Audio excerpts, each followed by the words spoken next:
After 17 years, Nepal is on the boil again. Thousands of people are out on the street asking for the return of monarchy. They want their king back.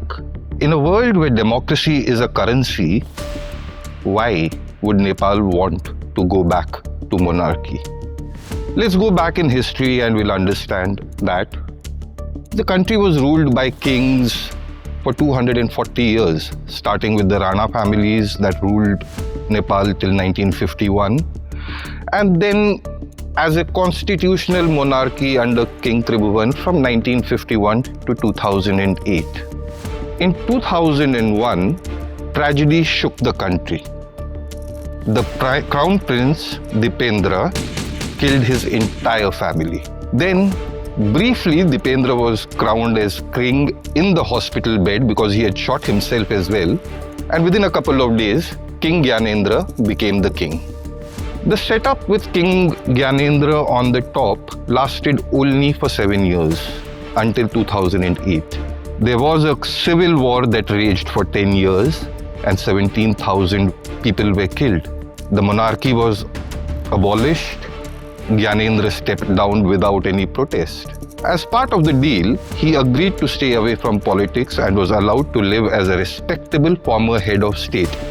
On February 19, which Nepal observes as its Democracy Day, Gyanendra put out a short but loaded video message. He didn't say anything directly political, but he did suggest that Nepal had lost its way and it needed unity and direction. Quote unquote, he said he was willing to sacrifice anything for the welfare of the people. On March 19, Gyanendra returned to Kathmandu from Pokhara.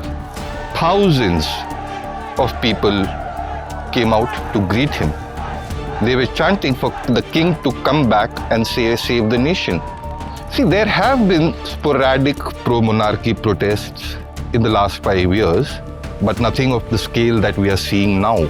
The country has had 14 governments in 17 years. With every government, policies change. Corruption is rife.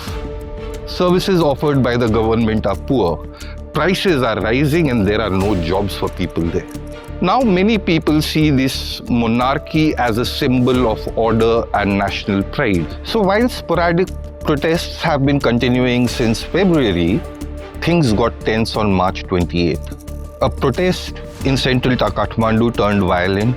2 people, including a photojournalist, were killed in that protest. The protest flared up again after Ram Navami. And now, Gyanendra has hinted he might push more openly for the restoration of monarchy, though he has made it amply clear that he doesn't want violence in his name. So where are we now? The pro-monarchy movement is still messy.